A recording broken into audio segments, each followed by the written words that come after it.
Hello everyone, a very warm welcome to all the esteemed panelists and attendees. Today workshop and training on design and brand building for ceramic industry organized by Trade Promotion Council of India. TPCI, as you are aware, is a trade and investment promotion agency in the country based out of Delhi. The panel of experts hailing from reputed bodies will deliberate upon various topics on leveraging the strength of brand India in global market. From strategy to tactics, building, implementation, managing brand equity will be part of today's deliberation. TPCI member exporter will be joining the session from hailing from ceramic product categories. The workshop will be followed by Q&A session. Keep typing your questions in the chat box. This workshop is supported by MAI scheme of the Ministry of Commerce and Industry. Joint Secretary EP CAP Sri Manish Chadda, Department of Commerce, has already delivered his opening keynote address on 8th February on 2022. So this is the series and we are doing the second one. The third one will be a physical event. Industrial market along argued that brand play little role in the decision-making process. Several macro-level changes have occurred challenging these notions, some of which are reviewed. Today, India is a hotbed of opportunity, has been going through tectonic shift at their interaction of consumerism and entrepreneurship, evoking behavioral patterns that are more than interesting to observe. The problem ever so enticing to solve. The digital space also continues to grow its footprint, and tech-led companies continue to endeavor to build meaningful businesses. Yet 98% of the trade happens offline. But for building the brand, the journey needs to be a kind of reverse engineering to heart, to mind, to wallet, and get to that wallet attempting to survive the race and conversation become transactional. However, brands take time to build it and grab the market share. For sure, effective brand strategy gives you major edge in increasingly competitive market. Now coming to the ceramic industry, India's ceramic product export in April-November 2021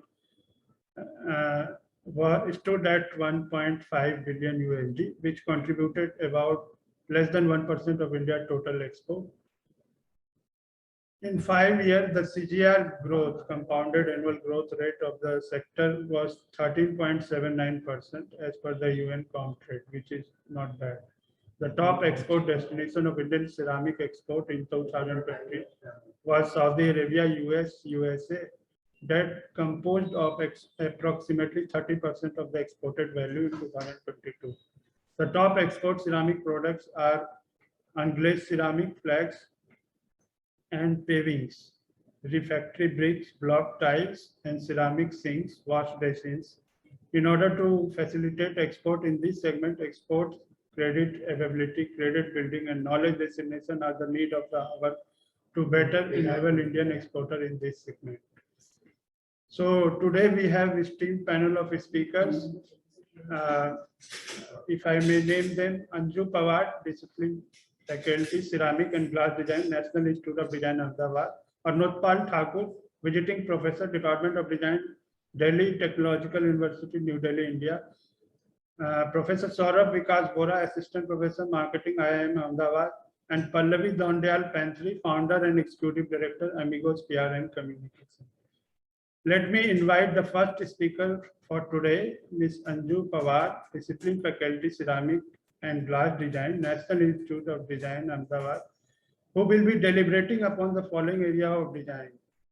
Handmade industry with focus on innovation in ceramic in today's context, impact of ceramic innovation in today's lifestyle, need, purpose of innovation and implementation.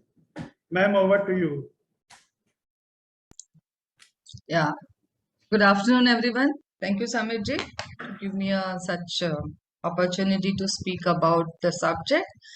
As I've been teaching ceramics since last 7 to 8 years in a university and now in NID.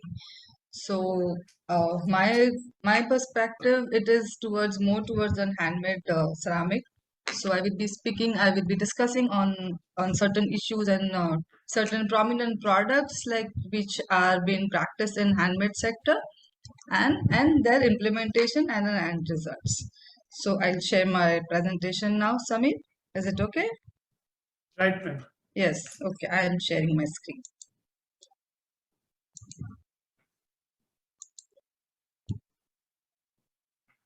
I hope it's visible to all of you. Yeah, ma'am, it's visible. Yes.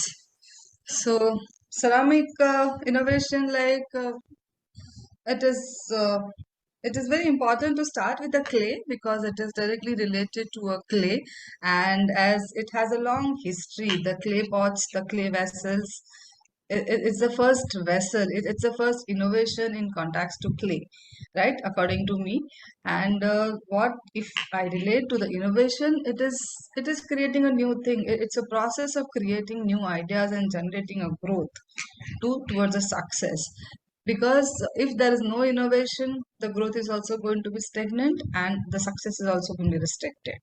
And innovation can be in all the direction. It can be tangible, intangible, in many a ways. It's a thinking process for me, right? It's like there's a way to do it better, find it, right? That should be the strategy and the philosophy when one working on an innovative act. As in traditional potters has been associated with ceramic, it's been ages, and they've been doing several products and several utility wares and non-utility wares, and and catering to the many area of India and other countries, right? And but since last few years, they've been having a lot of issues in sustaining themselves, practicing this craft. So this craft is slowly becoming the danger, and maybe due to this competition with the cheap plastic product which had came into the Indian existence, and is in China product which has like in last few years it's been really like hindering into our Indian market. And as earlier it was only the terracotta vessels, I think each and every house were using it, mostly we all were using it. And due to that, with the less opportunity and less possibility of being a good livelihood over there, the younger generation is not interested in keeping this craft, and they are moving to the other other job prospects to find a better lifestyle.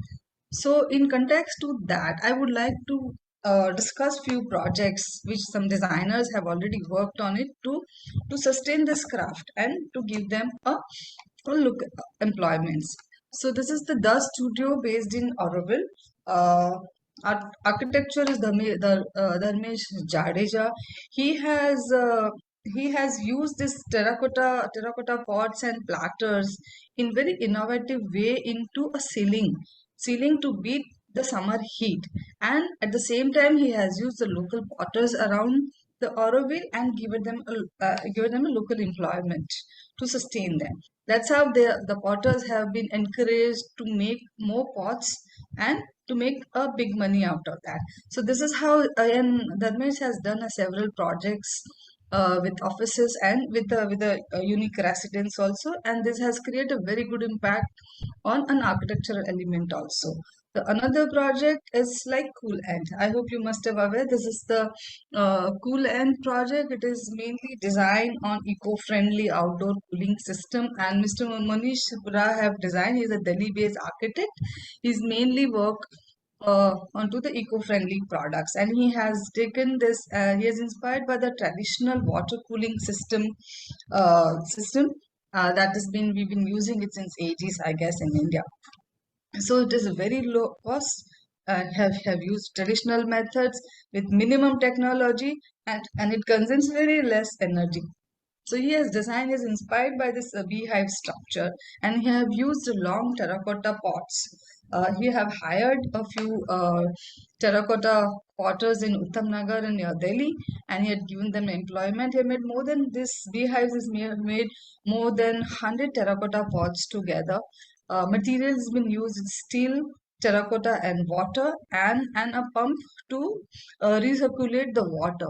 So the system works like that. The water falls from this terracotta pipes, and because of that cooling system absorbing water, the winds which comes from the factory which is this is installed into a factory which is like there's a there's a diesel near. You can see this yellow uh, cabinet. It's a diesel and it's throwing a lot hot air. So due to that, the workers were getting very disturbed, and it was affecting on their health. So this cooling system has given them at least 20 to 25% of a heat reduction, and it does not contain electricity also, not much electricity also. And this is their another project that they have done in their outdoor system as an art installation. At the same time, this was also working as a eco cooling systems. And in the area of brick, in the area of brick, like if I take it as if that there's a simple brick which is made by a traditional potters or industry. Like I would like to show the journey of building blocks, like right from the very simple terracotta bricks to the perforated bricks, through the blocks, innovative blocks, and contemporized designer block, right, which have architect have used in a spatial urban living in a very effective way. And these blocks are oftenly made by designed by designers and artists, and made by artisans, all with the industry. So this is a very good amalgamation of industry and craft sector, what I believe. And craft tiles is like this is another very important area uh, of a combination of handmade sector and industry. But I feel that handmade tiles is made with such very made very simply with a simple slab and certain pattern on a tile, on a surface. So it has started with that, with the hand painted thing, or some of them with the played around with the very plain colors, very striking colors and on. And later on, they have started giving a two-dimensional to the three-dimensional surface to it, and again really high relief to it, which has been used very effectively in today's architecture. So these tiles are made handmade tiles. They are regular flat color styles, and they have taken in the place of regular very flat color industrial tiles, and they have created a really good impact on contemporary living. These tiles, they look like a handmade. Many a tiles, they are not totally handmade tiles. They are made in a collaboration with an industry in hydraulic press. But the treatment of a glaze and a surface which has been given nowadays throughout in all these years, they give a look and feel of a handmade, and which has a very good and very big sectors and in today's living, and it has a real good market nowadays. A lot of interior designers and architects are using these tiles as an handmade tiles in today's constructions. As a journey of basin, if we see, like the basin has started with a very basic concept of washing hands, and in today's, you can see that concept has become a status of life. The journey has arrived to such a place whereby the industry can mark double, right? The profit is double, the production is double. That's what I say, that it has become now a status of symbol. This is an industrial exploration or industrial revolution in basin, and this is in handmade sector. Handmade basin, it's I think since last 2 decades, it's been very popular in architects and interior designers. Earlier, they have started with making a tradition with the traditional potters and things like that. But later on, the industry has picked up this handmade basin. They look handmade. They give a feel, and they make it in such a way that the look and feel is it's an handmade, but it has been produced in an industry in a bulk. So that has also created a good impact in a urban living. And this is a truly handmade basin, which I can say, because this is made by me, and this is for one of the interior project which I have made in last few years. So and role of artist, if I talk about, there's one artist, Rakhi Kane, again, Auroville base. Auroville is known for the ceramic. A lot of artists are makes works in a different areas.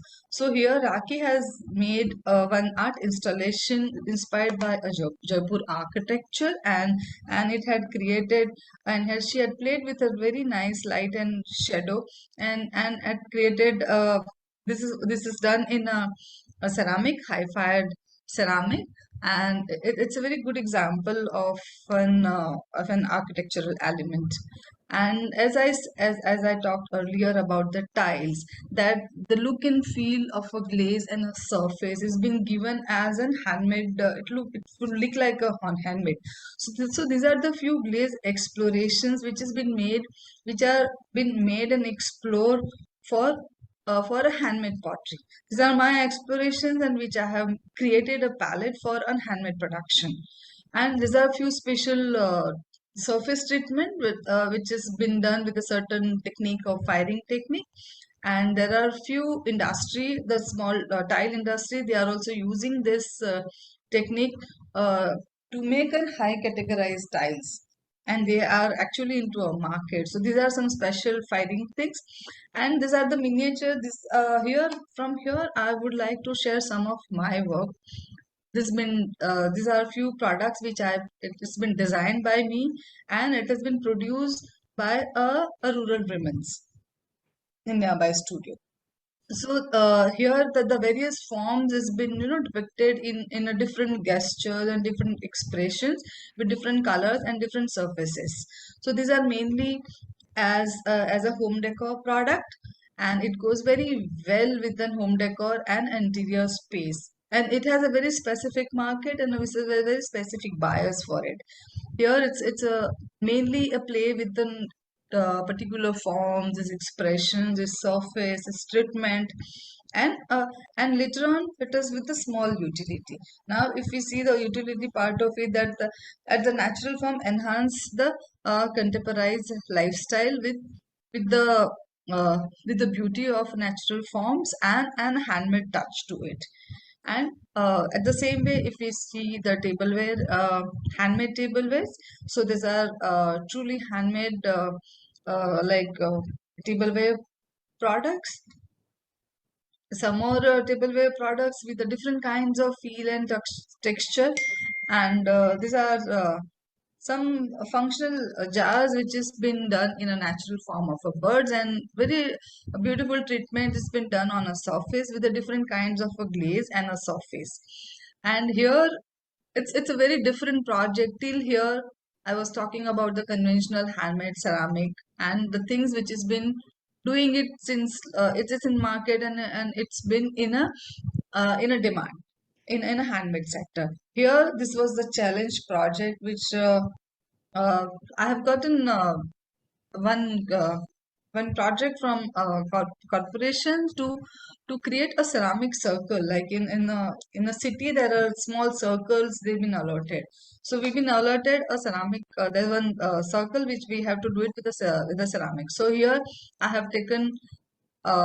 We have made a floating stones. These are stones which is made out of ceramic and which actually floats. So uh, it was a challenge because generally ceramic is always been considered it is a very heavy, very thick. It can't float, right? So here have taken a challenge, and we have made the stones which had actually float on the water, right? It requires a lot of trial and error, and we had tried with the different forms, different structures, and different thickness, and different shapes and size. And with very precise and certain skills, we could make some stones, and the stones are generally around 6 to 8 inch to 2 feet and 2.5 feet big stones, and they literally float on a water. But unfortunately, that circle couldn't happen. That circle got cancelled from the corporation, and we couldn't install that. So on based on that principles, I have come up with a range of floaters as a product. So here I have taken that learning as a concept, and that concept I have created into some water creatures, and it had created a very good impact on a handmade set as an innovative product. In reference of light, there are a few more innovative products, more handmade touch to it, played around with different forms and material here. And this is all my productions. I've been training rural women, and I used to teach them, and they this was the production methods, totally handmade methods, and they used to produce this kind of such product. And actually, it's a batch production. I cannot say it's an industrial production, because batch production is always done in a small number, maybe in hundreds, or maximum it's in 500. It cannot go in turns like an industry, right? So this way, this was the handmade sector production, but there are each product has a very uniqueness into it. Maybe little difference in expression, maybe in a surface, maybe in a size, maybe in a look and a feel. So that's where the handmade industry, it is very peculiar, and it has its own identical expression and identity into the handmade sector. And it's in a continuous process to me. I'm still learning, I'm still teaching students over here. And as an as an ceramist, like we are practicing this since long, and still would like to practice. It's a continuous process from my side.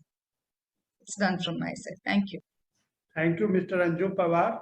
It Yeah. was great to see such a aesthetic, beautiful ties in your work, and Thank you. how industry is collaborating, and how it is pitching for the newer Yes. product, and the role of innovations in designing, and how important it is. Thank you so much for your Thank you. presentation, ma'am. Thank you, Samirji. Thank you. So uh, now may I introduce our second speaker, who is from just a second.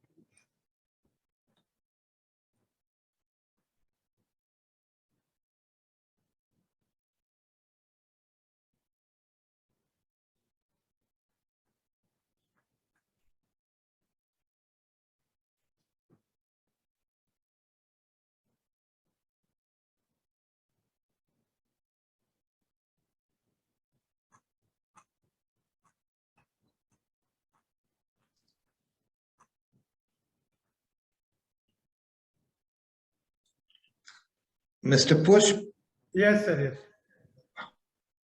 Yes. you were introducing our second speaker. Yeah. Just a second, sir. There is some problem with the network.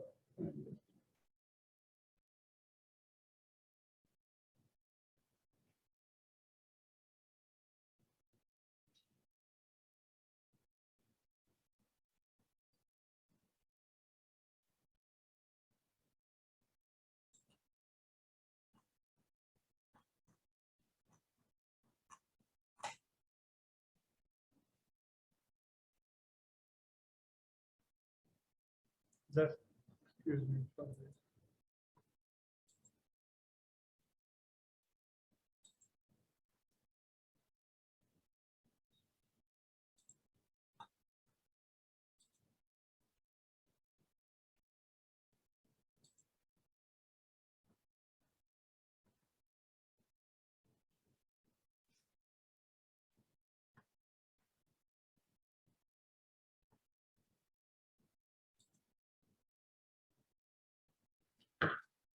Yes, we got connected again. Sorry for that.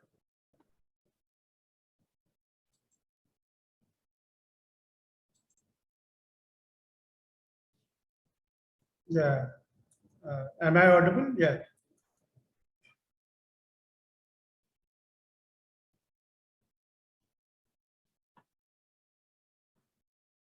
So there was some glitch. Now I'm back to the webinar.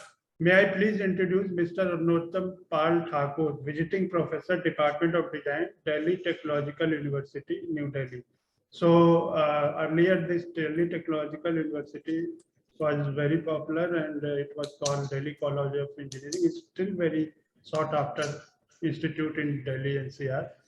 So sir will be taking us through the branding and design part of the deliberation during his day. So over to you, Mr. Thakur.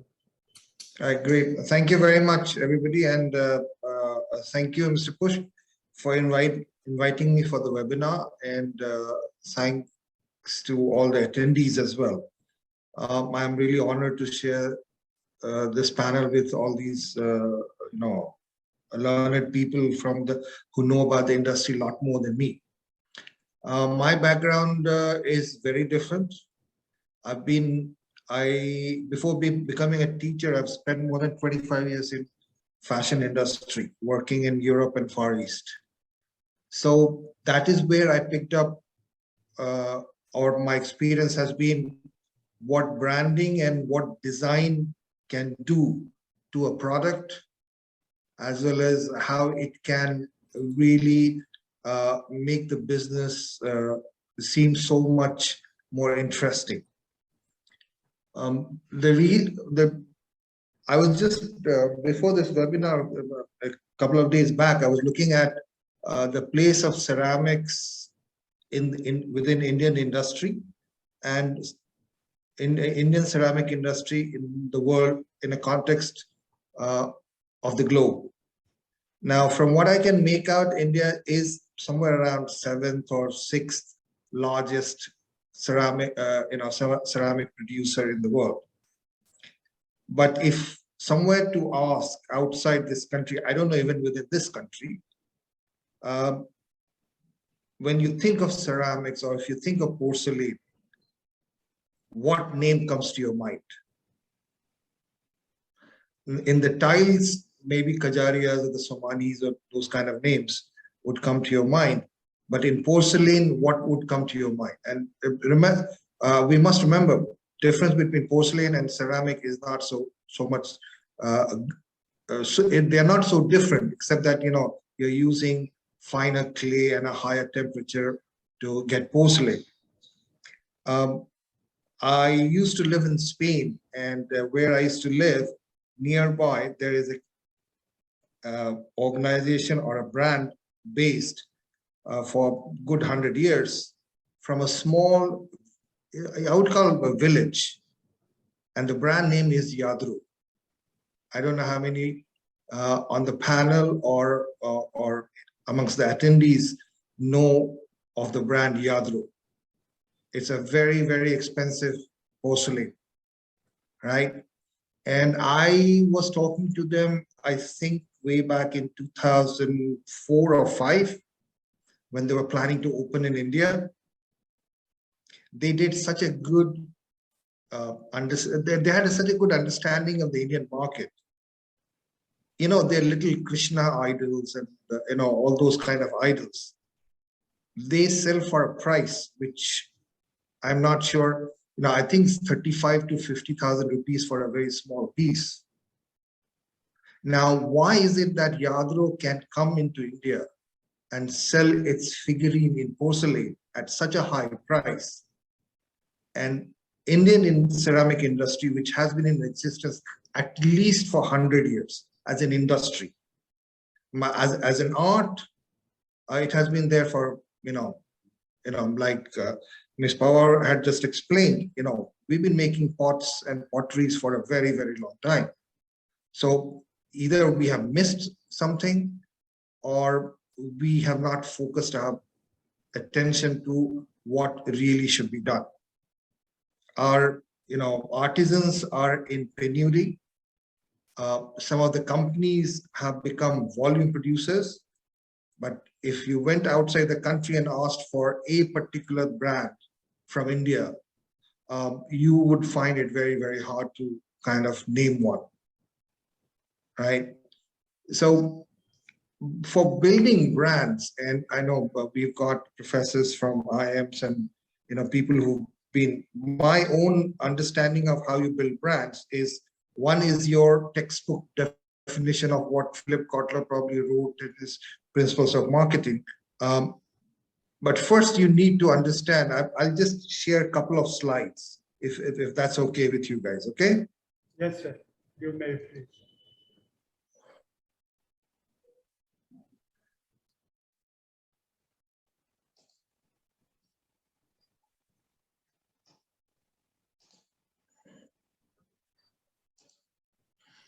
I hope you can see this, right?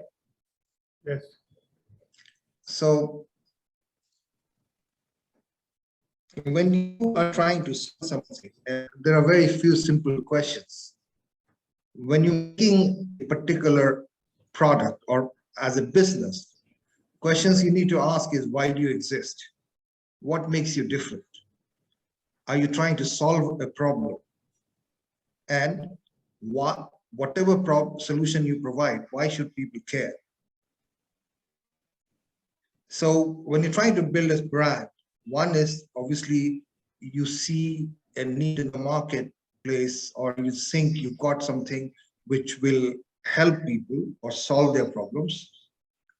At the same time, it needs to have an identity.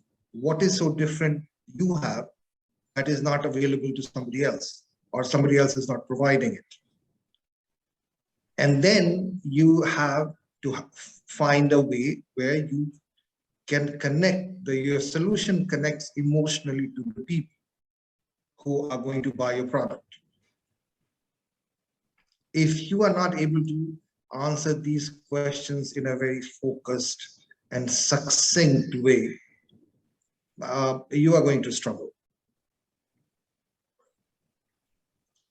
So, I'm not big on, giving you big presentations, because people are from industry, they've all studied. So I'm not here to give you Philip Kotler's of this world. But what I would, based on, because I teach things like design thinking and design management. So if you're trying to create a brand, I'll just give you a small anecdote before I go on to my next slide. In 1957, when Toyota exported its first car to the United States, people at Ford and General Motors looked at it and said, these guys will never be able to make a car. It's like a matchbox with 4 wheels. That was 1957. Today, Toyota is the largest manufacturer and seller of vehicles in the world. If you want to come up with a brand which is strong, which resonates with users and more people want to have it, you have to have a long-term planning. Another thing is that your organization, every touch point your company, your product has with people who will use it or who will see it, there needs to be a consistency in terms of message. If you don't believe it, your consumers will not believe it. You want to cut a shortcut, go ahead, do it, but you'll never have a strong brand. Now, something which Ms. Pawar just pointed out, that small lot batches, and so every product is unique. That is absolutely correct. Because what you're doing is that you're making unique products when you're doing small batches and by hand. Now, you can try and create a brand where every product is unique, but then you will have very tough time trying to make it mass market. In fashion industry, what we have is what we call haute couture, which is, people, the companies make 25 pieces of each style, because they are very expensive, because they are unique products made by hand, and so there are very few takers for them. But then they have another line called pret-a-porter, which is ready to wear. Now that they can make in a slightly bigger volume because it is much more standardized. So as a company, you need to first figure out what you are good at. You're good at unique products, or you want to be in the mass market. So you need to have clarity in your own head, then only your message will have clarity. So those are the few things I think one must have, because when I look at even, let's say, tiles, okay, tile manufacturing. Now, Kajaria is number 8 in the world. There are 7 bigger ones than Kajaria. Mohawk, which is an American company. Now, how is it possible that something like tiles, which is obviously made of clay, but because it is completely automatized, they can make it in States and be the largest manufacturer and still be profitable? Whereas in a country like India, we are not able to do. But mind you, in terms of tile manufacturing, China is still the largest. And China is ahead by India by about 50%, if I go by 2020 data. So there is a lot of room for the industry to grow, number one. There's a lot of work which needs to be done in order to get the branding right. And now everybody cannot be a brand player. Some might want to be in the mass volume playing, where the cost is the driving factor. But you may want to, because you've got volume, you may want to create a brand like Toyota created Lexus. It did not get a luxury brand under the name of Toyota, or cheaper, or trying to make something cheaper because you are already luxury. So Mercedes does not sell smart cars under Mercedes brand.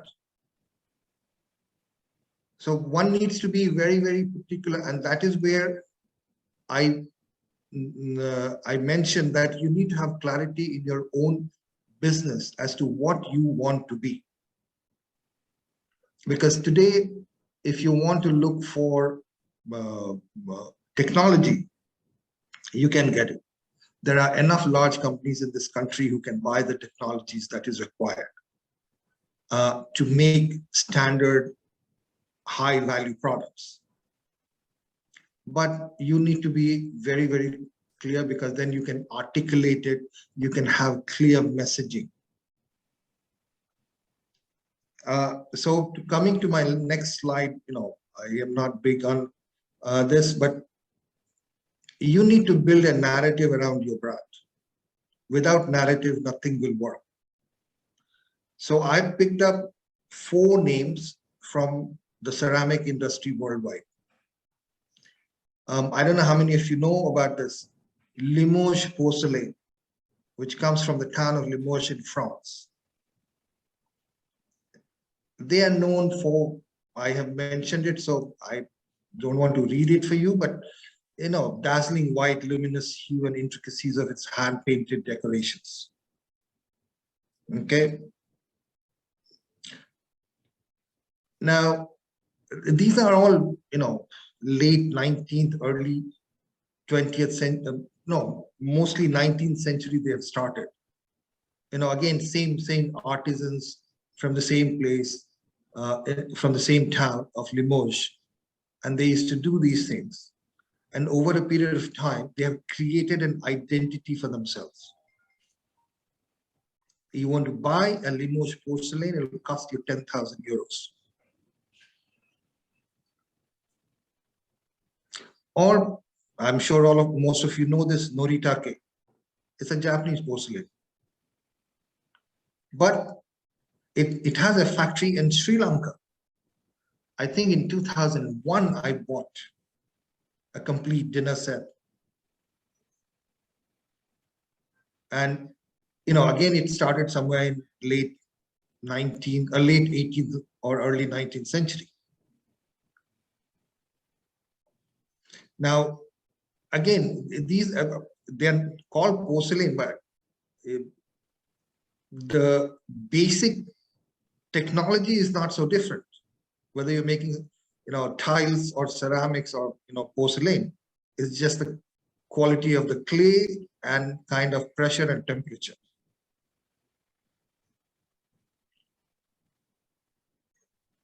Another name is Koenig. Now, Koenig, all of us know the name, but Koenig ceramic is a name actually. They don't make a lot of, let's say, porcelain for dinner tables, but they make a lot of stuff from ceramics for industrial products.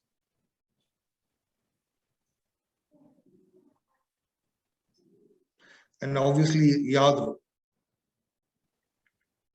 So as an industry or as an individual businesses, why is it that somebody like Yadro or Noritaki, who sell in this country over the counter, they can charge whatever the price because they have a brand. They have a narrative behind the brand. And because that narrative has an emotional connect, and it is fulfilling, because when people buy brands, it is not about fulfilling their basic needs. It is fulfilling their basic desires. So it is not even first, it is almost a second degree. If you went into the theories of Maslow of needs and desires and whatnot, you have to aesthetics, emotional connect, absolute built narrative over a period of time with absolute consistency in whatever you do as an organization, as a business. All the touch points the consumers or your stakeholders have with your company, with your product. The message has to be consistent and exactly what you want to portray. It's like when I teach here, bachelor's and master's people in design. When you are asked or a question is posed to you and you have to explain in 10 lines, that means you do not know exactly what you want to say. If you know what you want to say, you'll be able to say it in 2 lines. When you are very, very articulate and you are absolutely succinct, ambiguity has no place. You write a page, different people will interpret differently. You write 2 lines, you write 2 words, people cannot interpret differently. So your narrative, your messaging has to be absolutely crystal clear. And what you're trying to say is what is being received. Okay. And there are no shortcuts. So I don't really want to take a lot of your time because I am much more a person from the industry. So I like interaction a lot more than trying to, give my peace of mind to all of you. That really doesn't help. But what I am trying to explain to you is that, but there's a saying that it's only a problem if you can't find a solution. Otherwise, it's a process to reach to the desired objective. So once you've clear on your desired objective, then you need to work out the process. And then you need to be focused, consistent, and absolutely what you call steadfast, that this is where we are going. If that was not the case, you would not have seen iPhones. Okay, the guy drove himself and his company to create a complete, chamber, what you call echo chamber for Apple products. People who buy iPhones or Apple products, most of them will buy only Apple products. People who use iPhones, you don't see them buying any other brand generally. And that is the kind of loyalty through good branding exercise you can develop. It's doable, it's possible. You just need to put your mind to it. Thank you very much. Thank you, Professor Thakur. It was indeed very motivating kind of deliberation which you have given. You have to question yourself, understand why you are into a business, and the message is clear that create a narrative and to get the audience and the consumer emotionally connected, we have to keep on enforcing the quality and the other aspect of your product sustainably.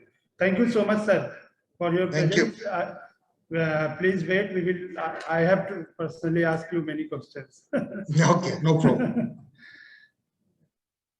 So may I now introduce our next speaker, Mr. Saurabh, Professor Saurabh Vikas Bora, who is Assistant Professor Marketing at IIM Ahmedabad, and he will be speaking upon the brand building in the new in the digital age, which is the very trending thing, and every brand has to keep tuned with the digital presence.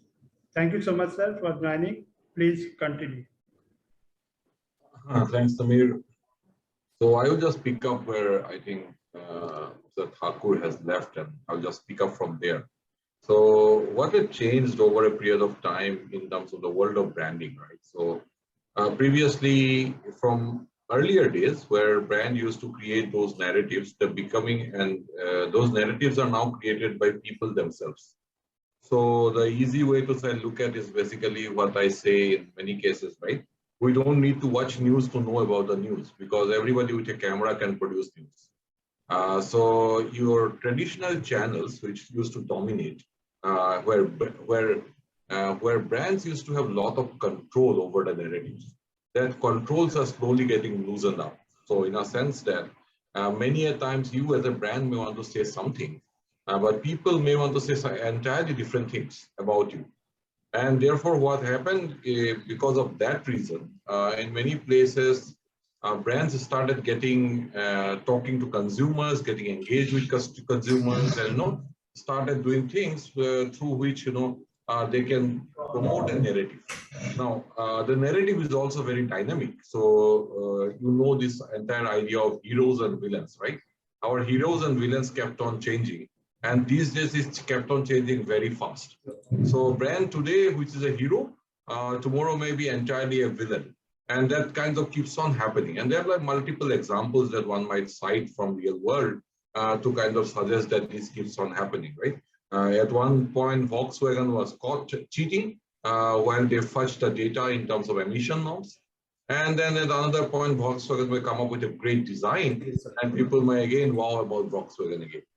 So the challenge now has shifted from what we used to call firm-generated content to a user-generated content, and that's where your digital marketing comes into the picture. So entire purpose of digital marketing is to get data from multiple different sources through which consumers may interact with a brand. Now, where do consumers interact with a brand? And typically industries which are on the industrial side, right? Generally are less sensitive about this issue as compared to somebody who is a more consumer-facing role. So brands interact you in multiple forums. Brands interact you in a complaint website. So they might go something like a mouthshut.com and start talking garbage about you, start writing, oh my goodness, this is a terrible brand. I just bought this product and this is what happened. Facebook is one way that they might interact. Now, Instagram is another way they might interact. Twitter is another place where people interact. And LinkedIn is another place where they might interact with you. So the interaction is now on multiple different facets. So a good brand should be able to optimize at all these different platforms. Now, if I look at actually when you invited me and I started looking at the ceramic industry and the major players in the industry, I see exactly the same content across websites and virtually absolutely no level of engagement. Okay, and one might say, oh, you know what? We produce just tiles. You know what do tiles, all this. So what kind of engagement do you expect? Well, if you will be surprised to know that one of the most engaging companies internally is called a company called Marksline. Marksline actually is a container company. It just takes sea containers, big sea containers from one place to another. A beautiful web page, very well connected Instagram page. Twitters are used to kind of engage with press and media. A very effective way to also engage with your investors. So if you look at over a period of time, so the way you kind of way you kind of assess that how close you are to your customer is one of the metrics is your when there is some kind of a shock in the market, how does your stocks react? That's one of the kind of a direct implication of how close you are engaged with your customer. So if you're very engaged, one would assume that even if the world goes for a toss, investors might still have some kind of a positive feeling about it. So that is the idea. And if you look at all this ceramic industry, all the big Kajarias of the world, so Manis of the world, you don't see that often. In fact, any shop, these prices comes down, tumbling down, okay, tumbling down, and that essentially the implied that the consumer franchise is not very strong. I'll give you an opposite example from some very different industry, paint industry, right? Asian Paints, oil prices skyrocketed after Ukraine attack. Asian Paints share prices stable, okay, nothing changed. So that means even into oil price, which is the key ingredient, when it goes up, markets believe that Asian Paints will be able to pass on the increase in cost to the customer. And why would customer accept it? And because that's the only brand, the paint brand that you want to have in your house or wherever you want to have. So a good brand has to get to that level. Now, that is the philosophical understanding. Now, how do you get to that level? Like, how do you engage with customers? Okay. One of the very easy way to engage with customers that I have seen many companies start doing is basically bring customers in the customization process. So rather than building products by yourself, same product, you don't need to change anything on the product, you don't need to change anything on the processes, but engage customers in brand in terms of production processes. So for example, if you are kind of building a teapot, why don't you call some customers customers who are influential enough to kind of float down the world, and make them a part of the entire experience. So you are no longer be a part of the final product, but you also are part of the design process. Like ma'am was showing that there are like multiple young women who are in the villages are kind of creating all these different beautiful products. Now I was very excited, and I would love to be a part of a process where I go and create something. It may be small, and I may not be a biggest influencer, so therefore I may not be the right person to engage. But there are multiple influencers within your customer segment that you need to engage. Now that's the way to build brand when it comes to this kind of industry. This is an industry, apart from the experience, aesthetic, everything. It also clearly is an experiential good. One of the major reasons why people buy it is the origin effect. So basically, French people want to drink French wine. Why people are so crazy about it is because they have somehow branded the origin. Now, we have a rich history, but our branding of history is very poor. So we haven't been able to convince people in terms of our brand of history. So the way to compete with all the Chinese product, new age, this thing is to create some kind of an origin branding. So, my entire idea, the way I look at it, is basically creating engagement with customers. Now, I have seen also that the brand building exercises most of the ceramic manufacturers have done, and most of the way they have tried to brand themselves.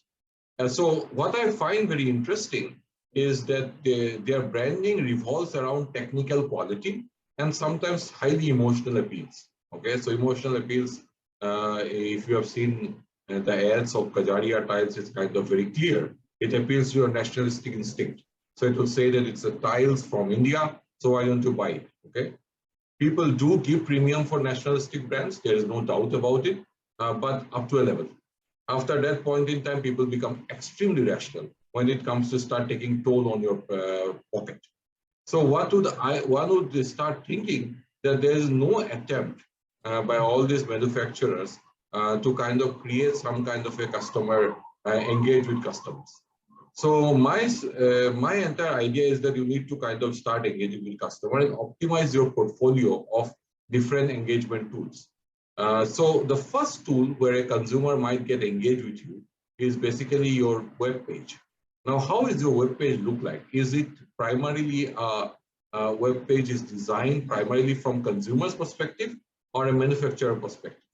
Much of the exporters in India, and ceramic is no exception, their web pages look like they are trying to give information that we are a great company. Okay, that's across. Okay, so there's not one industry criticism that I make. Most of them has the similar kind of challenge, and that primarily happens because most of these industries has a legacy. So they have come from somebody has started after independence, their legacy has continued, and then legacy gets reflected in the digital platform. Contrary to that, if you start looking at great companies, their web pages are always designed keeping in mind the customer. Now, who may visit my web page? Who are those customers who have visited the web page? Once they visit, is there a place to engage with me? So, for example, in many of the great companies I have seen there, and I was a part of a couple of consulting projects with some companies, where in the web page, we also put the designer's small video, which tells the designer's story, right? What is that? Why the designer has created this particular product and the designer's story, and also given them a chance to interact with the designer on this kind of a forum. It's a weekend discussion with designer. Okay, so therefore, it may be 10 people, maybe 15 people, that is fine, but I want them to engage. And the reason is basically simply this. For any experiential consumption, there are people who are called connoisseurs, who kind of have the taste of the product, who understand the segment, who knows the differences. Okay, but they are very few. They are very, very few. The most of the masses that you want to target finally, you want masses, at least, even if you are a luxury brand, you want some of the mass. So that mass that you want, right, you need to train them and appreciate this kind of a design. So the step one is to create a platform which has multiple touch points for engagement. Now, I don't see that in most of the companies, and this is primarily because they themselves feel that they are not the one who is their customers are not there. For example, when I interact with most of the exporters, that's one thing they will always tell me. Oh, my customers do not care about this. So that's the first thing that needs to be changed. Second, every internet-based platform is different. Your Instagram should be used for a very different reason as compared to Twitter. Nobody in Twitter cares that you have opened up a new showroom. Nobody cares. Twitter is a platform if you want to engage your investors, if you want to engage press and media, that's the platform that you use for that. You don't use Twitter to kind of a customer acquisition tool. So most of the time I see the same, we have opened up a showroom, very good, I'm happy for you, but why should I care? So because that's not where I go to see your showroom. Now you can do it in Facebook, that makes sense, that you are talking about how your network has kind of developed. So therefore what one would assume that has not gone through. That is second. The third, and I think it's the most important one, is the availability of data. Now, I don't find, and most of these legacy companies, one of the problems is they don't collect enough data. So for example, if I go to your web page, before even logging in, most of the US manufacturing sites will ask you one question. Can I get your email ID? Okay. And can you fill up 5 questions for me? What are those 5 questions? Very simply this. Why are you here? There are 5 options. You just select one. How old are you? Okay, are you married or single? So just one point. Is it the first time you have visited? What are they doing? They're trying to map you in a certain kind of a profile, which essentially somebody will say it's a segmentation, but it may be also called personalization or customization. So the second thing that you need to do is to collect data from customer. Now, once I get your mobile phone and once I get your ID, I can map you as a consumer. Now, what are the different mapping organizations have done? There are organizations who not only know that you have been what you are posting on your Facebook, they know what you are doing on your Instagram, and they know what you are looking at in Twitter and what kind of consumption habit that you have. Now, that is what I call a complete engagement. Now, once you know everything, it helps you to proactively understand your consumer better. Now, if you want to go to, let's say, a market, let's say Europe, right? And in Europe, you want to do your business. You are competing with global players, and probably quality-wise, you are probably not bad. You are probably good, But from perspective of engagement, you are poor. Now, why do you need engagement? Is very simply this: the truth is, and that you have to know, there is no harm accepting it, that China will always produce product at a lower cost than you can. Okay, so unless you accept that fact, then it's very difficult to kind of go ahead from there. So first thing, we know they will be cheap. So we can't just compete in that market so that we get bulldozed in that market. So we have to play a different game. And in my mind, and that's what I always tell whenever I meet exporters, in my mind, I always tell them, if you want to beat China, do not play their game. You play the game of quality and you play the game of engagement. Now, we have a better chance of engaging people, primarily because of our culture and the legacy that we have in terms of our product and services that we produce, and in ceramic is no exception. So this is the third step. So the first step, again, I repeat, the first step is your website, optimizing your website so that customer engagement can be assessed. Second, use different platform for different purposes. Do not post everything one system, one content across platform, nobody's interested. And the third is basically start collecting data. Okay, start collecting data about your customers, and of course with their own permission, because you should not be collecting data if they do not give you permission. But most customers are kind of quite okay sharing basic details about them. That will help you to profile. If you do these three things, then you are in a better position to kind of build a brand. Otherwise, your brand building exercise will be more consumer perspective, and simply in the digital world, from the producer perspective, simply in the digital world, producer perspective doesn't work. It doesn't matter what a news organization wants to tell me about the world, because my source of information is YouTube. And there are multiple different videos that are getting uploaded every day, and that becomes the news for me.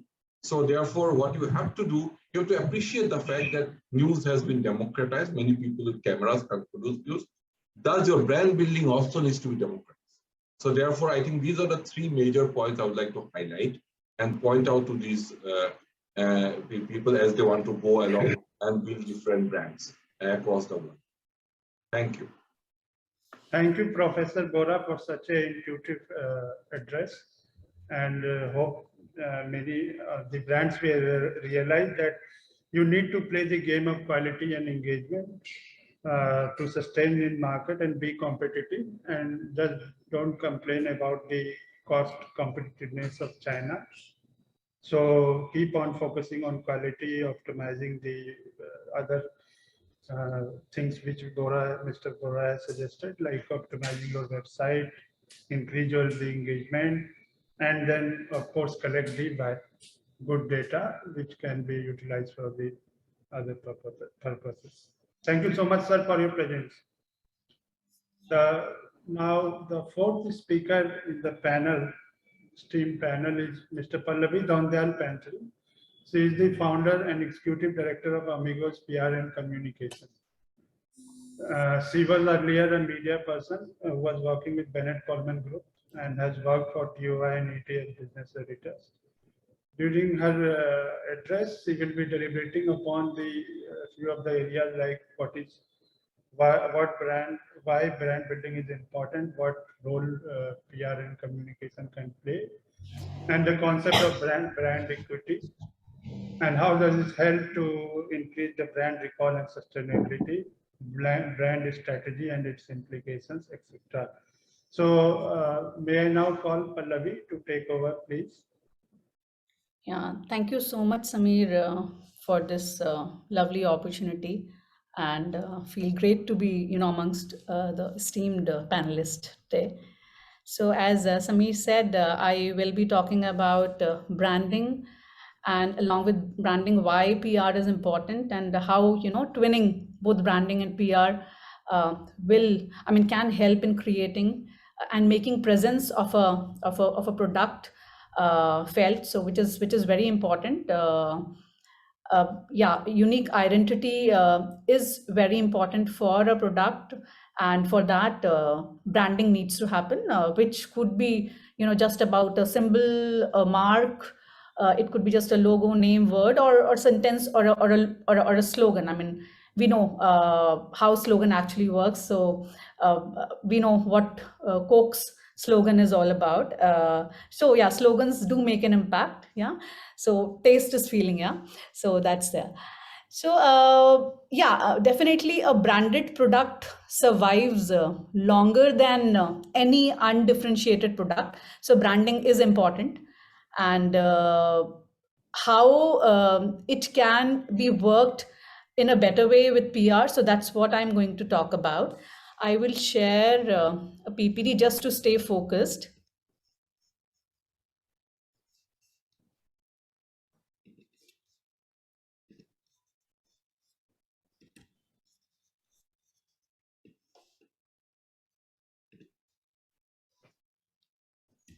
Yeah, so it's visible, right? Yeah, it's visible. Great. Continue. So PR for brand visibility. What is PR? Why PR for a brand? How we do it needs to be understood. I'm sure most of us are aware of public relations and how we establish a connect between a brand and its target audience. That is all done through PR along with branding. So yeah, like I just said, that branding a product is all about identity, and we need to differentiate our product with others, and that happens only through branding. But when we do PR, we actually bring value addition to the entire marketing and advertising exercise. It's just like, we are giving wings to the whole exercise, so that whatever efforts we are doing, we are able to lend that credibility to the brand. So which we see in all the big brands cases, whether it is Netflix or IKEA or Coca-Cola, Pepsi, whatever it is. So they all follow sustained PR campaigns, which are a must for long-term visibility. So what is brand equity actually, and what are the elements and how PR fits in there? Brand equity, we all know that, yeah, I mean, what is the worth that our brand is having, which we get to know by understanding whether people are aware of it, whether people are able to associate with the brand or not, what is the perceived quality, are they being loyal to the brand, what about the other brand assets like patents and all. So all these things, when we do through branding, how we actually establish an add-on to it, establish an add-on in terms of credibility. Are we able to really build a recall value? We do see ads while driving on the road, so many things we see in terms of hoardings and all. But we still have this doubt that is this particular brand which has come up, or this new product which has come under a company, is it going to be a success or not? So the credibility is measured when we see some media news. Yeah, so media insertions do help lending credibility to brands. So this is something which is very common, especially with Indian PR industry. Although it's quite unlike what happens in the West, PR industry is mostly related with media coverage only. So we actually call it a perfect marketing storm when we are able to link our brand, yeah, with PR. Especially, for instance, we have launched a product, and the product is there, like I said, hoardings are there and all, and we see a press release coming in the paper along with the advertisements. So it's like 360-degree communication is happening for a brand, which actually helps any brand build or develop positive perceptions. And this is something which actually gives any brand advantages over advertising, I'll say, whether in terms of timeliness. So anytime we can generate a news, it's about adaptability, credibility, cost efficiency, and mobility also. So we all know how the consumption of news has changed. So anything we want to understand or know about any particular product, we just go on to Google, search news, and get to know that what a particular subject is all about. So I will just stay very crisp so that we have more time to have questions being answered if there are many going forward. So we know that big companies have got big budget, and that's why they not just do branding, advertising, marketing exercise, but along with that they do PR also. So most of them have their own PR departments also, and some hire PR so that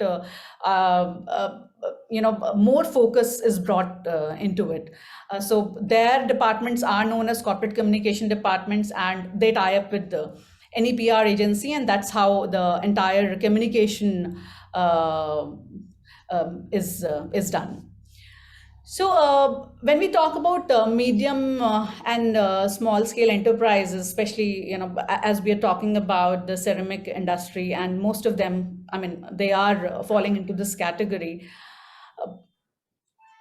If we see, only like earlier panelists also said that it's just few big brands which are being talked about, Somani, Kajaria, and we don't really listen about other brands. So there are big brands also which perhaps which don't do PR or much branding. Maybe they don't think that much of energy and efforts are required for them because they're already established in the market.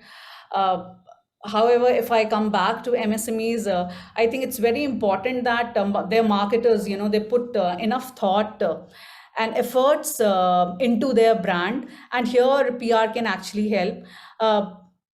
Because if you think that we don't have resources, I don't think it's right, because if we can have resources for advertising, we have to market our product, because without marketing, our product is not going to sell. So if we set aside even 10% of the budget for PR, I think our value actually doubles. So effective branding with PR can be really scaled to benefit any business's budget, no matter what the size of the company is. So it's very important that we are differentiated in terms of our product, and we know that how we are having an edge when it comes to competition. So this edge can only be defined by your branding exercise along with PR. Like one of the panelists was also mentioning. I think it was Arundato Palji who was talking about building a narrative around any brand. So we do build narrative, but the narrative go only in the form of advertisement and all. How we build that narrative in a story form, because our consumers, our customers, they want to really understand what is the whole story behind this particular product, how the emotional this connection is being built. So that is all which any creative person at a PR agency will be adept to handle.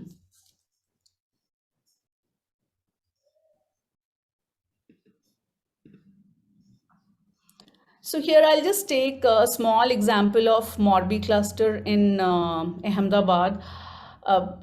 The cluster is called to be one of the largest clusters of the world for ceramic industry, especially tiles.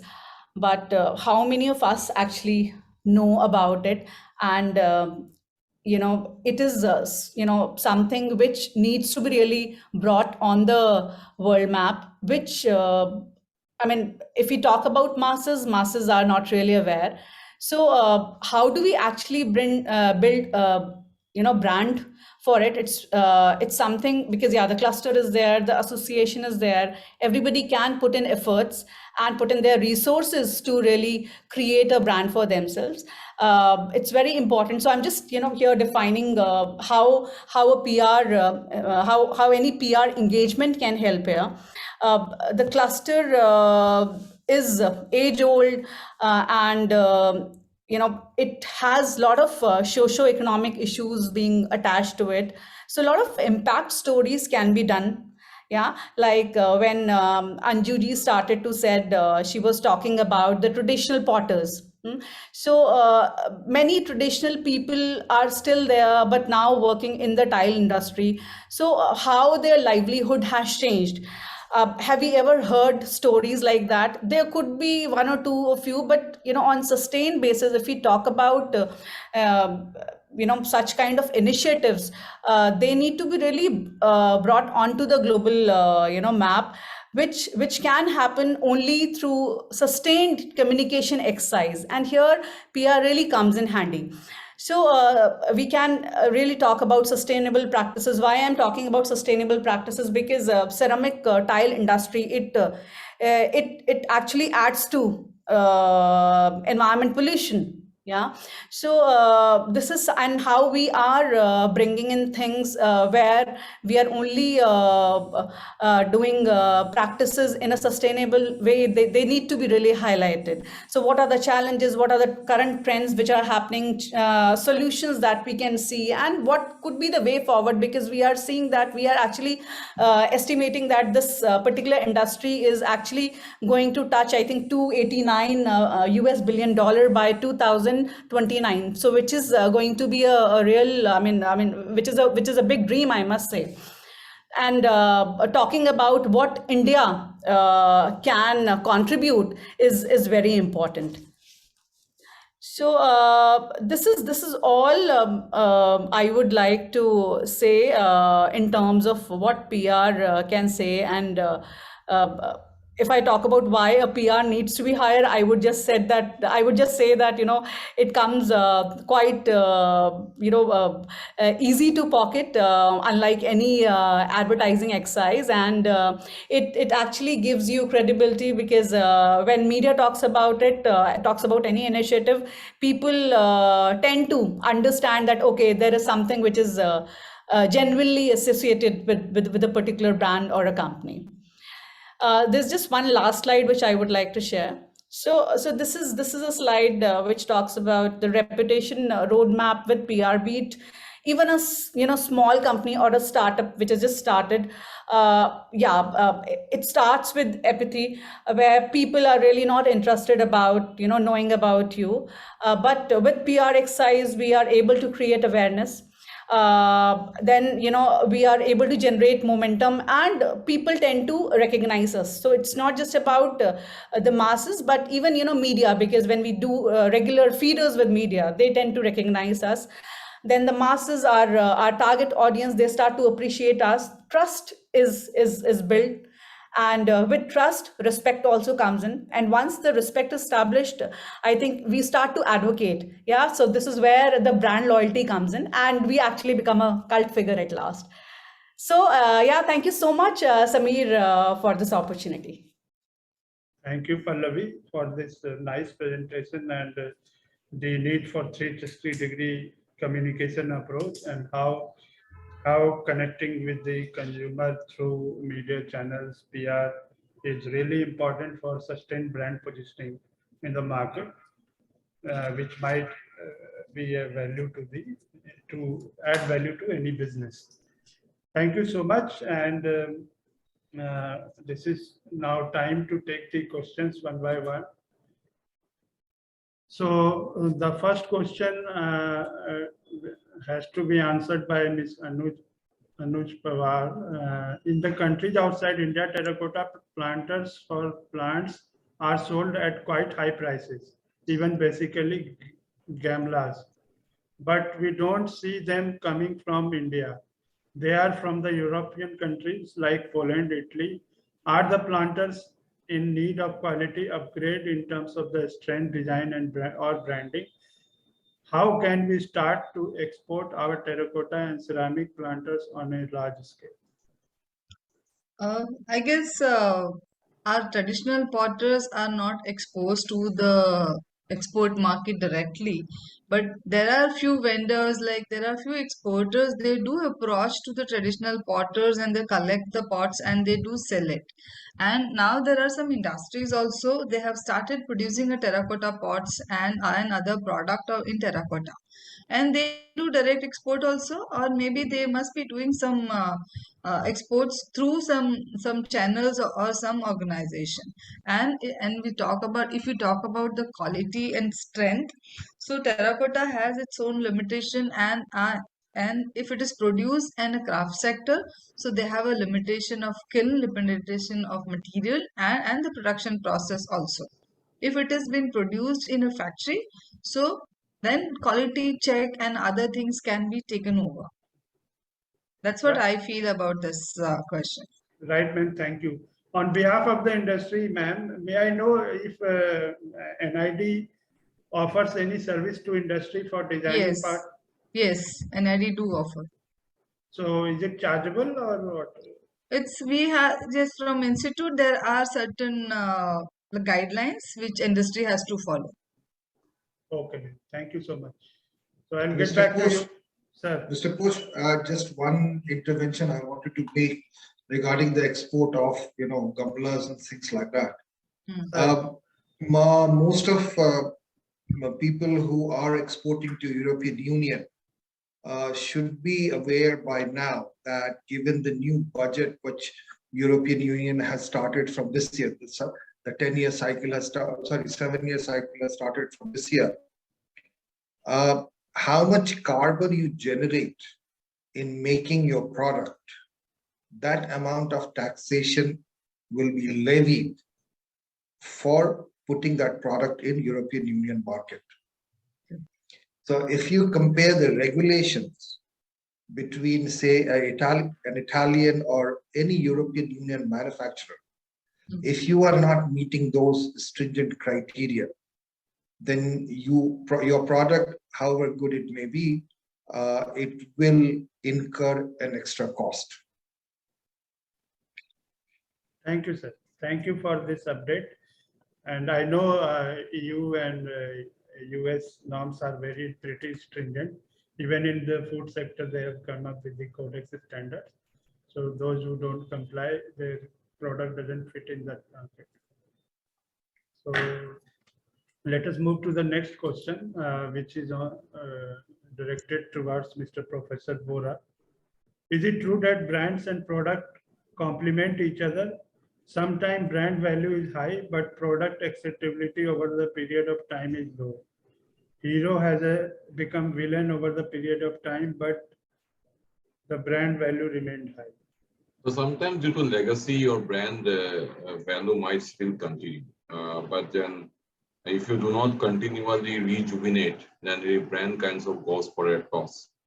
So while you might feel that the brand is still there, it may not have this pull that you can associate. So I think it is probably coming from someone who has a legacy brand and whose sales has gone down over a period of time. So it essentially happens because sometimes people do not get that associations correct. So in a sense that you are previously a certain associations, you still recognize the brand, but you don't want to carry on with this. That's a very classic example of that was Kodak films, right? So that was a kind of completely, some people say that Kodak make only money by suing others.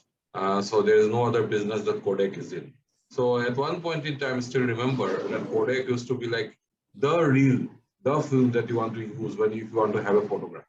The company completely went out of business. Does the brand value remains? Yes. If you want to buy Kodak, the company, you will be charged for the brand. So therefore it is possible. But in general, one would assume that you are sufficiently invested in your product as well as in the brand, so that both of them can go hand in hand. Otherwise, it's kind of sometimes become challenge. Thank you, sir. Now, my question to you, sir, is Professor Bora. You were talking about engaging consumer in the process of manufacturing. So being Indian economy, mostly SMEs companies are in large number, and the sense of ownership is very hard to leave. So they put their own Oh, pictures. actually, So I when do you recently see did. that No, transformation? I recently did it with one SME. Actually, SMEs are much easier. One would argue, and primarily because of business, because they do not have conventional budgets that large companies have. So large companies will never allow you to do even remotely to do this kind of a work. But with SMEs, you can. So, for example, when MM was showing that when she was showing the village women and all, right? So that becomes a source, and you don't need to engage every customer. You need to identify who are those critical customers who, when they talk, people listen. So in a sense that you will always find among your target group, among your customer segment, there are people who are conventionally, at least in marketing terms, they call them influencers. But people, when they share photographs, they get like 2,000 likes, right? Those kind of people, and then 1,000 shares. So those are the people you need. Because those are the people, if they start sharing about the brand, that gets viral very quickly. And that virality quotient you can kind of cash on. It also gives you an idea, and it also gives you a chance to engage with your customer base, broader customer base. And once the consumers are engaged in the process of co-creation, as I say, what happens because of that, they are the one who become your brand ambassadors. So you talk about ceramic, the companies like Ford, right, have done it for cars. So there are multiple examples. Of course, it requires a little bit more investment in your customer group to identify those people. Who are those people when they talk about design? People listen. Who are those people when they talk about design? People share. So you have to identify them. And in general, I prefer that you do it in your consumer segment rather than finding a more professional influencer to associate. Correct. Thank you, sir. Thank you so much for your perspective. May I now ask a question to Mr. Thakur? Sir, when I get into the company planning process, why not this branding PR mostly is not part of the budget scheme or the value addition which the brand emphasizes? So what is your, take on this, sir? And what is your prescription for the Indian companies? See, unfortunately for me, one is that, I am the last person you should talk about Indian companies because out of almost 25, 27 years, You can I've- talk about the overseas companies practice. Yeah, so because I've mostly worked in Europe and Far East and only one Indian company, and that was Tata's. So they obviously have their budget. Tata's have the budget for everything. I used to work with a company which I'm sure everybody must be aware of. So I used to work for the holding company of that brand. The brand was Zara. Okay, so Zara, the clothing company. Yeah. Now, Zara is a company which started in 1975, and they have not ever advertised. But it still is one of the most valuable brands in the mass market fashion. But that is why. It is because they were very clear on what they were trying to achieve. They focused on it, and their shops, their products spoke about who they were. But at the same time, you have an H&M or a Marks and Spencer who advertise a lot, and they actually have an ad budget. So first and foremost, you need to figure out, or as a company, what are you trying to achieve? Right? Your business is about what? Just making a product and selling wherever you can? Or is there a thought process involved behind your business? Because until unless that clarity is there, you will be going in all kinds of directions depending on what the market is like. if you look at ceramic industry in India, if I am not wrong, the production came down drastically from 2018 to 2020. Almost, from the graph, it looked like almost a 30–40% decrease. Yes, sir. Because anti-dumping duty, companies started imposing anti-dumping duty. Yeah, no, your Middle Eastern, countries started imposing anti-dumping duties. Did China's production drop? Because they imposed on China also. Oh, So why did China not drop its production and India dropped? We need to kind of do some basic thinking about who we are as an industry or a company and what were we trying to achieve. So once you have a clarity there, then because if Chinese can find new customers, I find it very hard to believe that Indian companies cannot find new customers. What would be the reason why Indian companies cannot find new customers? Whether locally, okay, real estate market is down, so tiles obviously is going to be a challenge trying to make more tiles, because if people are not buying homes, buildings are not getting built, then you can't sell tiles. But that means you don't have any contingency plan. That you need to have, like, when you do investment, you have a balanced portfolio. So as a company, you need to have a balanced portfolio of your customers. You can't put all your eggs in one basket. So you need to have a good mix of domestic and international customers, and international customers also from different places. So that if one market is down, another market is, not down. Kajaria makes so many tiles. If they were dependent on just one market, it would be very, very difficult for them to kind of grow. So I think the advertisements or, PR or any kind of promotion you want to do or any kind of strategy you want to adopt, you have to be very clear in your own head that, okay, I want to grow by X%. Now, to grow by X%, what do I need to do? Plus, people were talking about the Mobi cluster.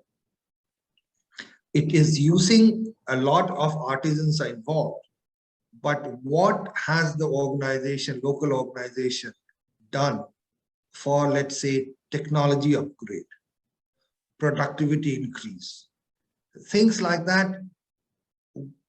Everybody talks about cost. Cost is not about just paying the wages or the raw material cost. Your cost can be, even if, for an example, India is a country which is one of the largest manufacturers of semi-finished leather. Same leather is exported to China. It is finished, shoes are made, and they cost cheaper than India. How is it that possible? Wage-wise also, if you just went per hour wage rate, China has a higher wage rate. But their per unit cost of the product is cheaper than India. How is that possible?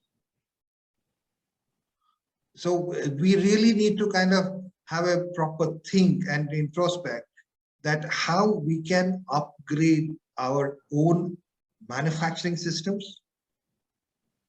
Because if we do not do that, we would be always fighting with one hand tied on our backs. So those kind of clarity.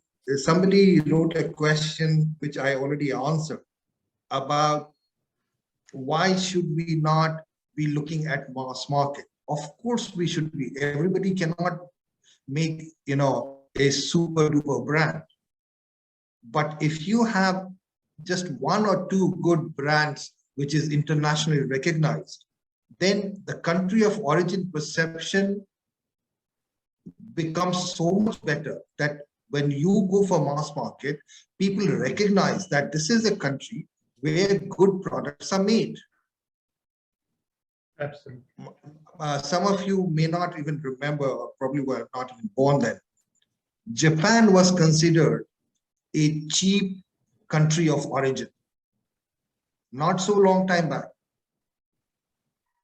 In 60s and early 70s, Japan was what was known about China now or maybe a few years back, a cheap country of origin.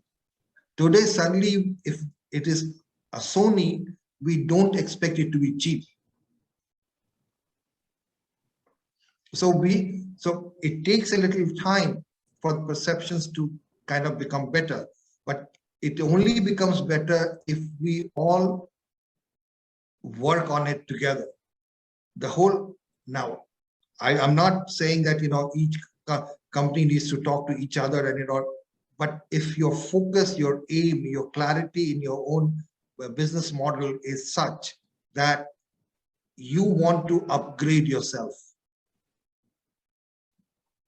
then only as a country of origin you will upgrade yourself. Right. Thank you so much, Mr. Thakur. I'll come back to you. The next question is on the PR industry, and the person is asking, can PR be done at affordable cost for a small and medium ceramic tiles manufacturer? Can give most economic and effective solutions or agency that can do some result over period. So this I will request Pallavi to answer, and I know many a times this PR and advertising is also confused and interchangeably used by the companies. Most of the smaller companies do not know. So if you can, elaborate on the entire thing. Yeah, thank you so much, Samir. Thanks, Hiren, I think, for the question. So, how affordably we can do it? Uh, it is definitely cheaper than any advertising exercise. So I'll just give you an example. If we go for any ad in a newspaper or or a hoarding, the PR exercise comes to just about 1/3 of the entire cost, and it gives you multiple impressions, right? Which actually builds your visibility. When we are talking about how it's going to be value or effective solution, like Mr. Thakur also said, it's very important to be clear in how we are how we are what is the vision that we are establishing for ourselves, how we are going to grow in next maybe 2 years time, 3 years time. Because when we go to any media platform, they all the platforms are mass oriented. Everybody wants to know what exactly we are doing, what is our expertise, how much we are spending currently, and where we tend to reach in next 2 years of time or 3 years of time, and what is the kind of impact that we are making. So any business, if we are able to promote it like a social good business, it yields good results. We In PR we have to really craft messages from that socio-economic perspective. That's very important. We need to understand what a company's USP is all about, the unique selling point. Or if it is not there, we will need to really create that. That's very important. Company could be 10 years old, so it must have had a lot of milestones which have never been talked about. They can be talked about, so there could be a history to it, but history needs to be talked about. I'll just give you an example of this company called Dunnhumby. It is a Tesco's arm here in India for talent management. So Dunnhumby is a it actually has got a lot of data scientists, and most of them go from, I mean, most of them are from India only. So 60% of the work is being done here in India for this particular retail chain, especially when it comes to data analytics and all. So this company was really not known. I mean, nobody knew. In fact, I also didn't know that what this company is, although despite it being an arm of Tesco, a biggest retail chain based out of UK. So it is not that, a big company will have its name. Always, we have to blow our own trumpet, and we need to create messages. So creating messages is definitely very important. Along with what we are doing, we need to showcase our credibility to our own dream and vision also. So okay, now if we talk about any MSME or any small startup which has started something and now they want to have kind of visibility, it's definitely, always advisable that we achieve something before talking big about ourselves. So once we have something in hand, we can always go forward, because people are smart these days. Digital world lets them know that what we are doing. So, and yeah, of course social media is there. So if we are not really so known, but we have some milestones attached, we can definitely now look at PR as one of the most effective and cheapest mediums for establishing visibility. Not really that we will be talking about our achievements every time, because we will not have many, but definitely we can always establish our thought leadership, because we belong to a particular industry. We can talk about the industry, where the industry is heading towards. So here we actually bring in our intellectual capital, which is very important. So this really relates to building our thought leadership. So when the thought leadership is there, our customers also know that this company is someone, which is actually being driven by brains. So that's there.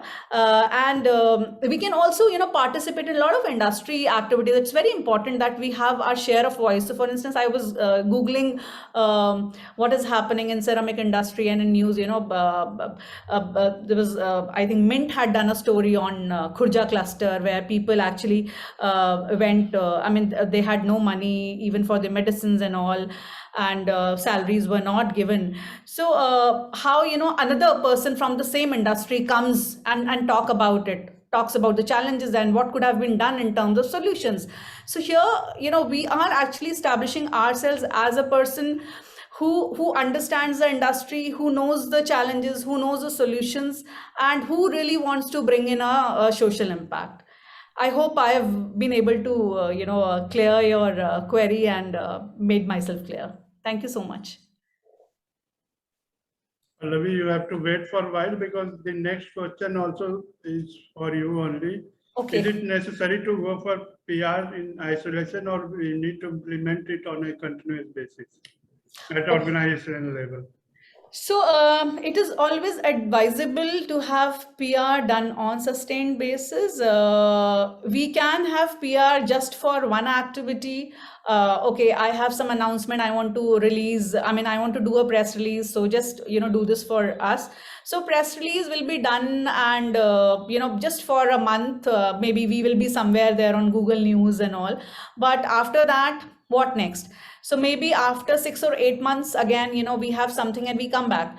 So see, it's like how we are building our relations with our end customers. We need to talk about our story on regular basis.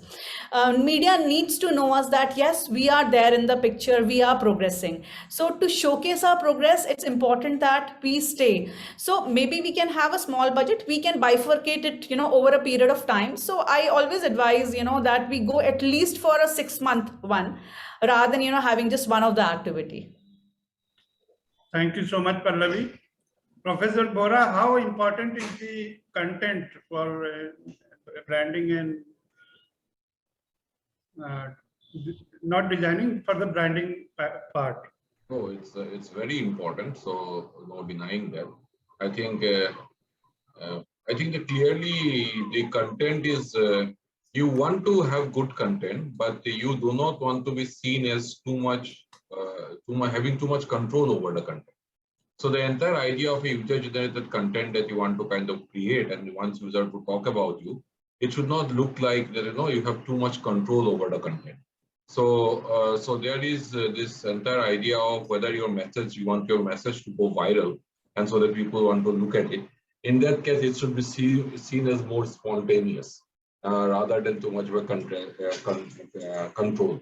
So I think most of the organizations kind of struggle because the conventional way of doing advertising or brand building was, I say a certain way I should look, and this is the way I look, and you kind of appreciate me or not appreciate me, but this is what I want to see.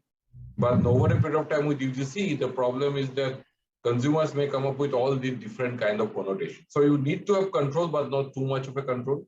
So if there is too much of a control, then there is a problem. So in terms of content, yes, it is important, but it should look spontaneous, or it should be spontaneously generated. Thank you so much, sir. Mr. Thakur, my concluding question to you is, I have two questions. One is, you said that we had a legacious history in terms of pottery and other things, which we could not capitalize as an industry, and we could not leverage as exports proceeds.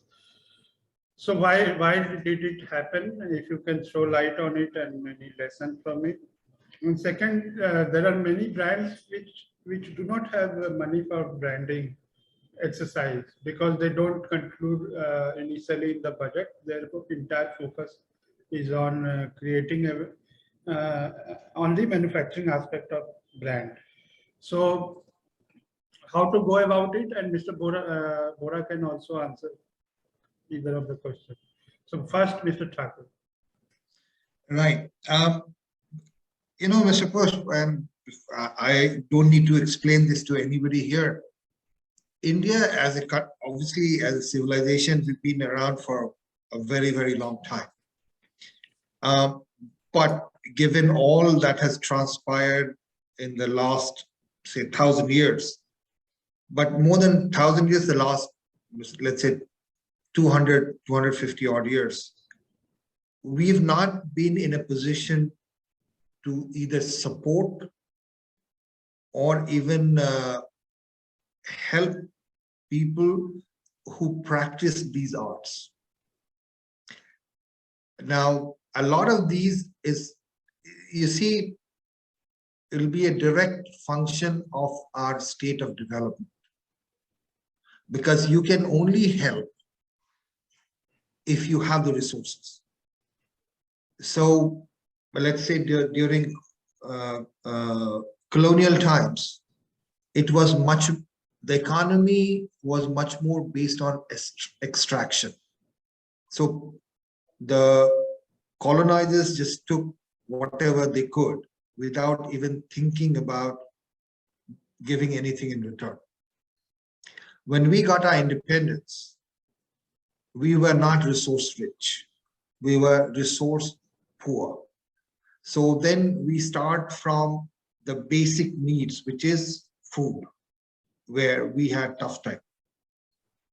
So as we are talking about pottery today, or ceramics, or artisans, is because we are in a position, if not a lot, but at least to some extent, help. We talk about clusters, because we are in a position now that through government policies, as well as through industry organizations, we can help. Whereas, it is very simple. I give you a very simple example. 1983, this country won a World Cup. BCCI did not have money to pay. So Ms. Mangeshkar did as the story everybody knows, right? But today, because BCCI for over last, 15, 20 years, has seen what it can do and create world's biggest market. So now it is resource rich. So it can actually help even people who retired 30 years back, 40 years back. So first and foremost is that our state of development definitely helps us in looking at these issues. Just like Ms. Pallavi just mentioned, one, you have a cluster in Mobi and one you have a cluster in Khurja, poles apart. One is facing starvation, another is trying to figure out how to increase business. So obviously the government policies, country of origin, I think the government of India has some policy regarding origin, where you get some kind of token where it says, okay, this, I think there was a big case on Rasgulla, which is actually Orissa versus West Bengal. For branding, sir, GI and Yeah, the GI tag. Yeah, the GI very, tag, very right? important. Yes. To command a premium price, GI branding IP, it helps. So first and foremost, you need to get this right within your own borders, because once you have a base, then you can start building internationally. Because then you, as a country, you rise. Whereas otherwise, it is individual effort. And individual efforts can only carry the whole thing up to a point. But it has to be an industry effort backed by good government policies. Where I just answered somebody and I explained also, because if one or two or three good brands develop, it just uplifts the entire perception of what the country is. Rather than, everybody is into mass market and competing just on cost. If you're competing just on cost, then we know all kinds of shenanigans that go on, especially in SMEs, which are not exactly governed in the same way, though, corporate also, the corporate practices, especially in manufacturing, I'm not sure how good or bad they are, because some are really good and some are really bad. So there is an inconsistency there. But SMEs or MSMEs, we cannot say with complete guarantee that our manufacturing systems and rules and regulations are being followed to the T. So that is where we need to really push in terms of structures. But as businesses, you need to also reduce a lot of regulation which inhibit innovation, which inhibit people from, as we all know, our labor laws are, I don't know from when, and we've not been able to do much about it. That also, so the industry, the policy makers need to sit together and figure out what is good for all stakeholders. Otherwise, it is not going to work in the long run. It will remain the way it is. Right. Mr. Bora? Yes. Sir, just wanted to your perspective on the smaller companies. Their entire focus is on creating the manufacturing prowess for the brand, and somehow the brand thing misses the connect. So, what is your suggestion to them? See, it is true that they are not very keen on getting involved in the branding or advertising or even digital campaigns. So that's definitely true. But the only question that one needs to ask as an organization that what kind of competition that we want to have. Do we want to compete on cost? And as I already mentioned, then you compete with China, and then that's a tough competition to be in. If you can do a small branding exercise, digital campaigns are the easiest among all what you have because the cost is not very high. So you are already having a website. I'm just asking you to build a website which is user focused rather than manufacturer focused. You already have a Facebook page. It is not that they don't have a Facebook page, they do. But I'm talking about the content that you put in the Facebook page should be different than what you put up in Twitter, right? So it's not that you are not doing it. You are doing it at some level. You are doing it. but the point is that you are not doing it very systematically. And that because you are not thinking about it. So therefore, what is easiest to be done before you kind of go forward, I think there has to be a marketing function within the organization. So there is somebody, for example, you make somebody responsible for cost, right? The operations guy, if the cost goes up or down, he or she is responsible for it. Is there a person who is responsible for your marketing and engagement related stories? So if you put up something, what is the engagement? And of course, you can tie it up to your premium that you command in the market. You can tie it up to the level of queries that you have got. You can also tie it up to kind of, kind of conversions that you have. So two things. Number one is to have a marketing function, and number two, have tangible matrices to measure the impact of marketing. I think both are missing in most of the cases. That's why sometimes marketing just looks like, an exercise which is kind of isolated from the rest of the organization or organizational function. I think that's one of the major places where it requires a little bit of investment. I completely agree with you, Professor Bora. Most of the time, for many of the company, marketing is not very intrinsically linked to the manufacturing and the other business functions. So time is to assimilate and change in approach, like Mr. Bora said. You can change the approach and the way you write content, the way you approach the content. Even you are already doing it, just changing the approach can make a lot of difference, because it will appear in a different manner to the audience. One more question has come: can brand tone help brand grow? Yeah, I read that question. I couldn't understand what the person is trying to ask. Brand tone. What does brand tone stand for? Tonality in terms of content or design, I don't know. I mean, all of you can attempt. He might get some. Ma'am, brand. Before I get on to brand tone, Professor Bora actually explained it very well. Just like Ms. Pallavi was trying to explain, different, advertisement and PR get mixed up. So does marketing and sales. Most companies are not able to differentiate between what is marketing and what is sales. They are two completely different functions. And the earlier one understands it, better one can get. Now coming to brand tone, from just literally it would mean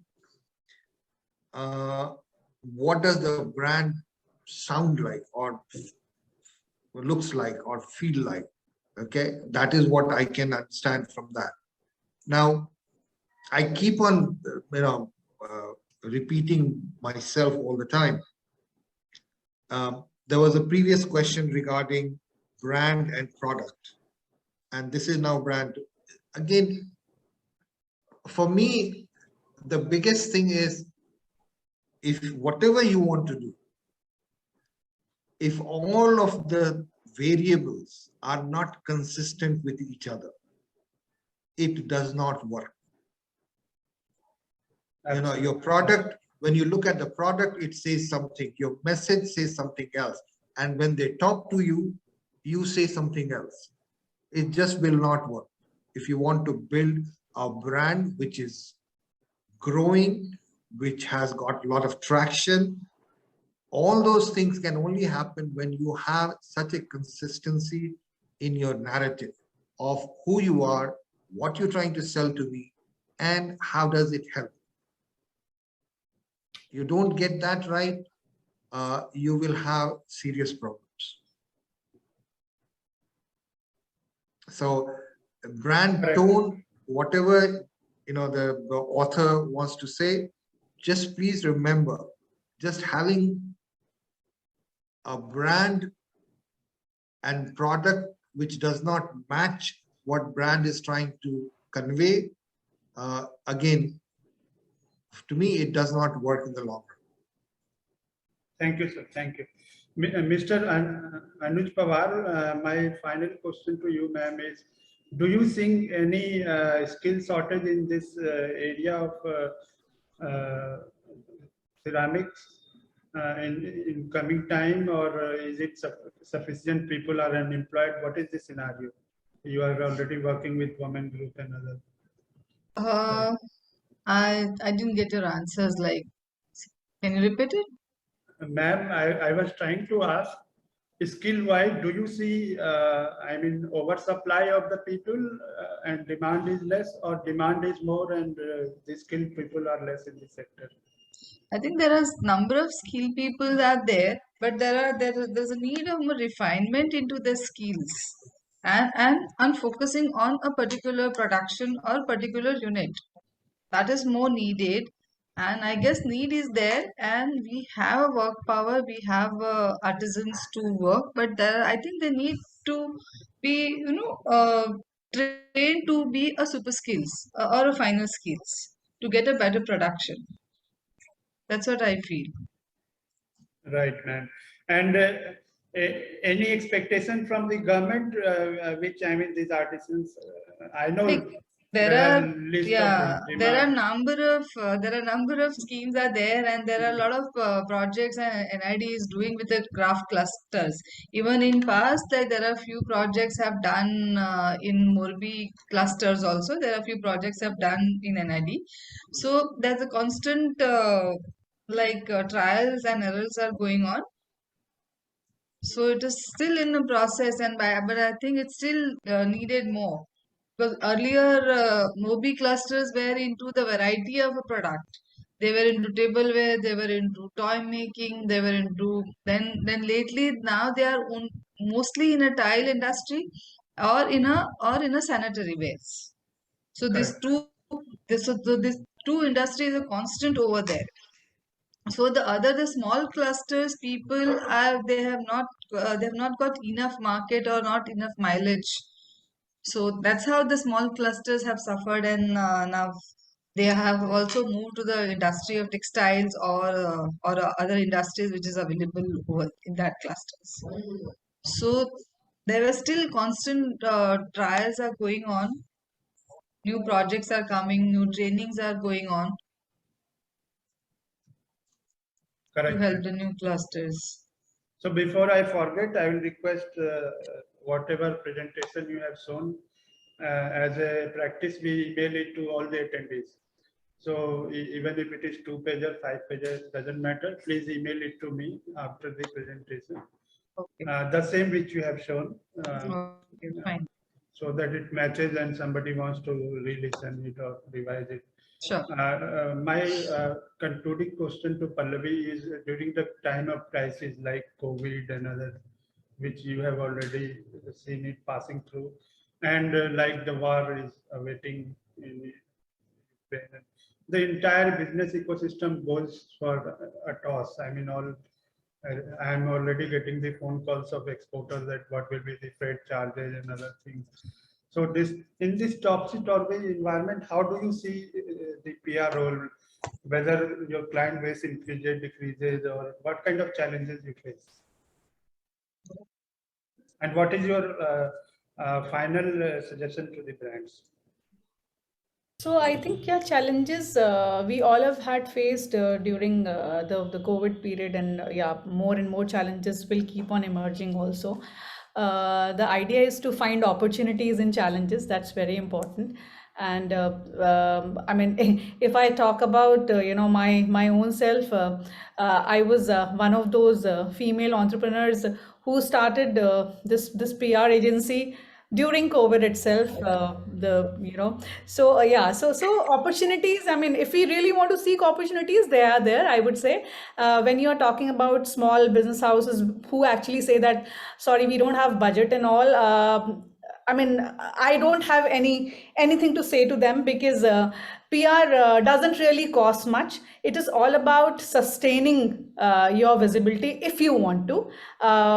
Excuses could be many, and when the challenges are there, I think it is a time to really make a mark. Correct.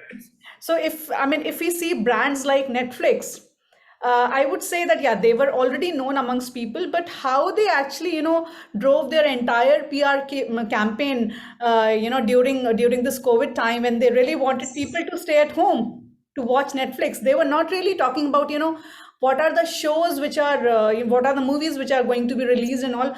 Rather, they, were talking about, how they should be staying safe at home. Correct. That is what Professor Bora was hinting at. So That we need to really see, I mean, like, yeah, Professor Bora, Mr. Thakur were talking about, we need to really see, what, comes best at what time, what kind of content we need to create, and at what platform. Thank you. Thank you so Thank much. you. Thank you, everybody. It was a wonderful session, learning for all of us, and hope the industry people, and it was live on the YouTube as well. So I'll keep posting you updates about the webinar, and if I get any further questions, till that time, you please email your PPTs to me so that it reaches to the industry person. Thank you so much for your presence and time, gentlemen, ladies. Thank you so much. Thank you. Thank you. Thank you.